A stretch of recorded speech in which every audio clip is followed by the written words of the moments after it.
Break के बाद एक बार फिर से आप सभी का स्वागत है। दोस्तों, युवा यानी जवानी एक ऐसी ताकत जो देश की तस्वीर बदल देने का जज्बा रखती है। लेकिन हमारा युवा थोड़ा सेल्फिश हो गया है और थोड़ा सेल्फी में बिजी भी हो गया है। लेकिन कुछ युवा हैं जो देश के विकास के लिए काम कर रहे हैं।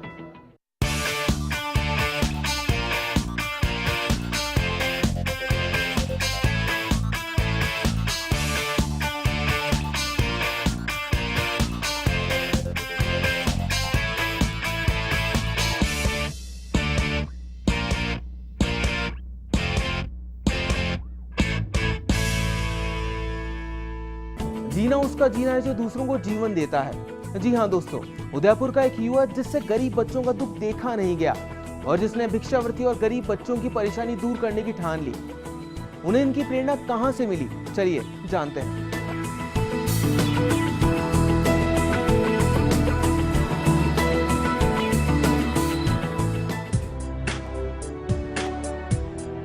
उदयपुर शहर सारी दुनिया में अपनी खूबसूरती के लिए जाना जाता है, लेकिन भीख मांगते ये बच्चे इस शहर की खूबसूरती पर दाग की तरह नजर आते हैं, जिन्हें हटाने का जिम्मा उठाया यहाँ के एक युवा डॉक्टर जिनेंद्र शास्त्री ने।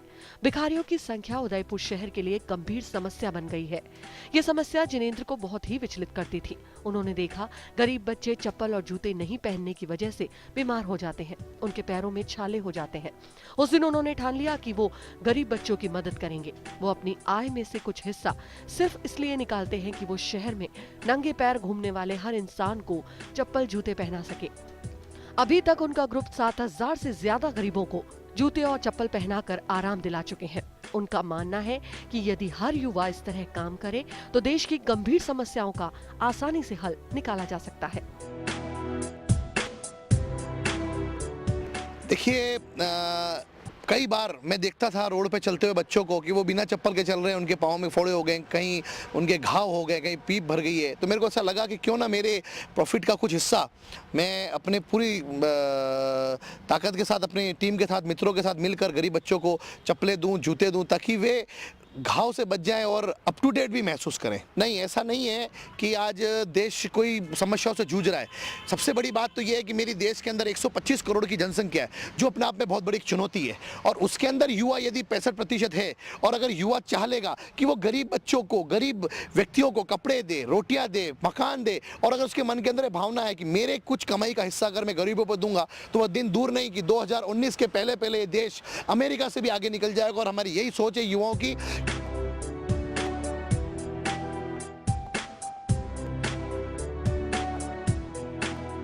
उनकी इस पहल का हिस्सा उदयपुर के और भी युवा बन चुके हैं। अब इसके लिए उन्होंने एक नया तरीका इजाद किया है। ग्रुप में से किसी भी मेंबर का जन्मदिन होने पर सभी भूखे रहते हैं और अनाथालयों, भिक्षावृत्ति करने वालों को खाना खिलाते हैं, कपड़े आदि सामान देते हैं। इनकी सोच और प्रयास को फर्स्ट इंडिया का सलाम। यदि सच में हर युवा की सोच इस तरह की हो जाए तो हमारे सामने भारत की एक नई तस्वीर सामने आएगी। भ्रष्टाचार मुक्त भारत, गरीबी मुक्त भारत, विकसित भारत। मैं जिनेंद्र जी को काफ़ी समय से देख रहा हूँ कि ये समाज सेवा में लगे हुए हैं। ये आए दिन लोगों को हमारे जन्मदिन पे हमें फ़ोन करते हैं कि अपन जन्मदिन पे भोजन नहीं करेंगे, हम किसी अनाथालय में जाके उन बच्चों को भोजन करवाएंगे, अनाथालय में जाके बच्चों को कपड़े देंगे। और अनेक काम ऐसे हैं जिनेंद्र जी के द्वारा, जो हमारी पूरी टीम लगी हुई है इस काम करने के लिए, किस प्रकार हम गरीबों की, देश की सेवा कर सकें।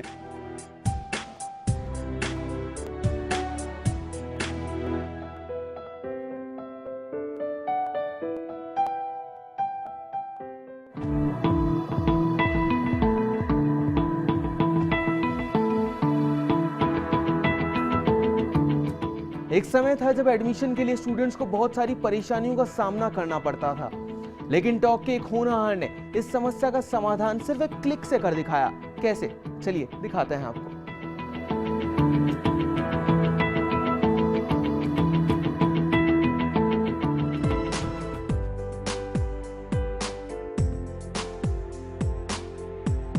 आज मोदी डिजिटल इंडिया का सपना देख रहे हैं। राजस्थान के युवा ने इस और काम करना भी शुरू कर दिया है और स्टूडेंट्स को एडमिशन में होने वाली लंबी प्रोसेस से छुटकारा दिलवाया है। उनके परिजनों का कहना है कि विष्णु समय मिलने पर इस काम में जुट जाता था और विपरीत परिस्थितियों के बावजूद भी उन्होंने कभी हार नहीं मानी। इसकी शुरू से जो सोच और इच्छा और लगन जो है उसको मद्देनजर रखते हुए मैंने इसको मतलब अपना मनोबल बढ़ाने के लिए मतलब अथक प्रयास किया है। पैसों की तंगी भी आई, मुझे मुसीबत भी आई, लेकिन इसका मनोबल नहीं गिरने दिया। विष्णु का कहना है कि ये उनका सपना था, क्योंकि उन्हें खुद ने इसके लिए बहुत परेशानी झेली है। उनका कहना है कि युवा काम तो करना चाहता है, लेकिन युवाओं को राह नहीं मिलती है। युवा देश का भविष्य है और वो असंभव को भी संभव बना सकते हैं। एजुकेशन सेंट्रलाइजेशन सिस्टम हमने एक बनाया है। युवाएं कई बार विंडो सिस्टम प्रणाली से डॉक्यूमेंट्स भेजना, ज़ेरॉक्स करवाना, स्टेट करवाना, काफ़ी एक लंबा प्रोसेस हो जाता है। इसके लिए हमने एक इंडिया PSR करके हमने एक प्रोजेक्ट डेवलप किया है। इस प्रोजेक्ट में हम 1 क्लिक सर्विस अवेलेबल करवाएंगे। यही नहीं, हम कॉर्पोरेट एंड गवर्नमेंट के सभी डिपार्टमेंट्स को इसमें इन्वॉल्व करेंगे, ताकि आम जनता के साथ साथ विद्यार्थियों के साथ साथ सभी को इस सुविधा का लाभ मिल सके। युवा स्ट्रगल करने से नहीं घबराता है, लेकिन एक बात है, उनको एक प्लेटफॉर्म नहीं मिल पाता है। वो अपनी बात को कहाँ रखें, किस ओर रखें, उनको एक रास्ता नहीं मिल पाता है कि मुझे जो काम करना है या जो मेरा जो सपना है वो मुझे कहाँ से शुरुआत करनी है और कहाँ पर जाकर इस चीज़ का अंत होगा। एकजुट होकर के काम करना पड़ेगा। हमारा देश अभी तक भी विकासशील है, अभी तक भी विकसित नहीं है। अगर हम युवा मिलकर के सोचेंगे तो हम देश में जरूर बदलाव लेकर के आएंगे।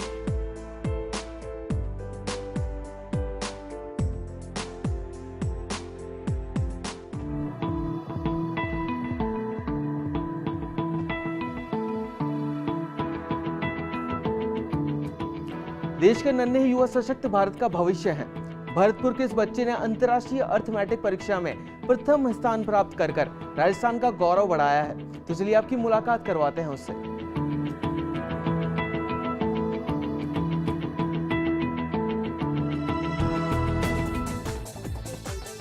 भरतपुर के आदित्य ने दिल्ली विश्वविद्यालय द्वारा आयोजित अंतर्राष्ट्रीय अर्थमेटिक प्रतियोगिता में प्रथम स्थान पाकर न केवल स्कूल बल्कि पूरे राजस्थान का गौरव बढ़ाया है। इस प्रतियोगिता में 52 देशों के 11,000 छात्र छात्राओं ने भाग लिया था।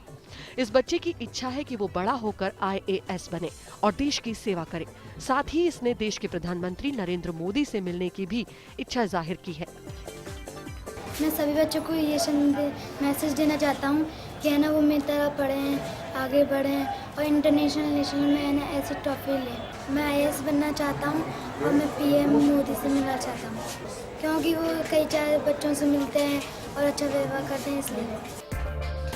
आदित्य की टीचर का कहना है कि ये बच्चा बहुत होनहार है और हमेशा से ही फर्स्ट आता है। आदित्य ने कम उम्र में जो कारनामा कर दिखाया है वो काबिले तारीफ है। टीचर ने आदित्य को उसके अच्छे भविष्य के लिए शुभकामनाएं भी दी। अंतर्राष्ट्रीय प्रतियोगिता में एक फर्स्ट आया है, नेशनल उसमें चैंपियन ऑफ चैंपियन बना है। इसको प्राइज में नैनो मिली है। ये शुरू से ही बहुत प्रतिभाशाली बच्चा रहा है। इसने फर्स्ट लेवल से अब तक पूरे चैंपियन ही आता रहा है। ये पहले भी स्टेट लेवल में भी चैंपियन ऑफ चैंपियन आया था और इसके साथ मेरी बहुत शुभकामनाएं। इस कम उम्र में इस बच्चे ने जो किया है वो गर्व की बात है। यकीनन ये बच्चा देश का गौरव हमेशा बढ़ाएगा। इस बच्चे को फर्स्ट इंडिया का सलाम।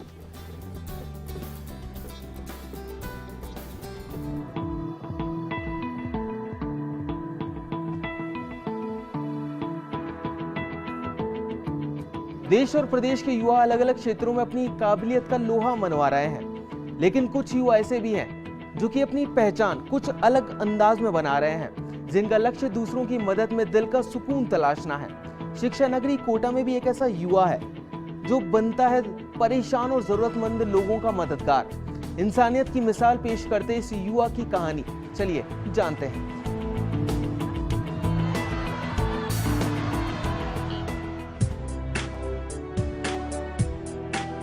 कोटा के सरकारी और निजी अस्पतालों में एक ऐसा युवक है जो हर रोज कोटा के कई अस्पतालों के चक्कर काटता है और वहां के रोगियों की हर संभव मदद कर इंसानियत की मिसाल कायम करता है। इमरान नाम के इस युवा का किसी मरीज से खून का रिश्ता नहीं है, लेकिन इंसानियत के रिश्ते को निभाना ये युवा बखूबी जानता है। यही वजह है, भले किसी मरीज के साथ तीमारदार न हो, या फिर किसी को ब्लड की जरूरत हो, या फिर किसी हादसे में घायल अस्पतालों में पहुंचे हो, ये युवा वक्त के हर प्रहर अस्पताल में रोगियों की सेवा में लगातार नजर आता है। बीते 10 साल से इमरान की दिनचर्या दूसरों से बहुत जुदा है। कोई केस आया हादसे का, यहाँ का जो स्टाफ है वो भी हमें फ़ोन करके बताता है कि हम देखते हैं, रात दिन आते हैं। किसी को ब्लड की ज़रूरत पड़ती है तो ब्लड की व्यवस्था करा के देते हैं। किसी का बाहर का हादसा हो गया, लावारिश जो लाशें रहती हैं उसके लिए हमें बुलाया जाता है, लावारिश लाशों के लिए, वो हम यहाँ से उठा के ले जाते हैं। इस तरह के हम काम करते हैं दिन भर। हमें इस काम करने में बहुत एक तो सुकून मिलता है, किसी के आंसू पूछने में, कोई मजबूर परेशान, ये दुनिया बहुत अलग दुनिया है। हॉस्पिटल की जो दुनिया है बहुत अलग दुनिया है, अजीब दुनिया है। मतलब इसमें बहुत सुकून मिलता है लोगों का काम करने के लिए। कोई सी भी समाज से लोग मिलते हैं हमें, हम इंसानियत के नाते काम करते हैं। इंसान है वो हमारे लिए, वो हम भाई की तरह, माँ की तरह, बहन की तरह उससे कोऑपरेट करते हैं। हमें उसका काम, उसकी मदद करने में बहुत सुकून मिलता है। आज जब इंसानियत के शर्मसार होने की घटनाएं आए दिन सामने आ रही है, ऐसे में इस युवा का मरीजों से खून का रिश्ता न होने के बावजूद सिर्फ और सिर्फ इंसानियत के रिश्ते के नाते युवाओं की इस भीड़ में अपनी जिंदगी को रोगियों की सेवा में समर्पित कर आज के युवाओं के लिए बड़ी नजीर बन रहा है।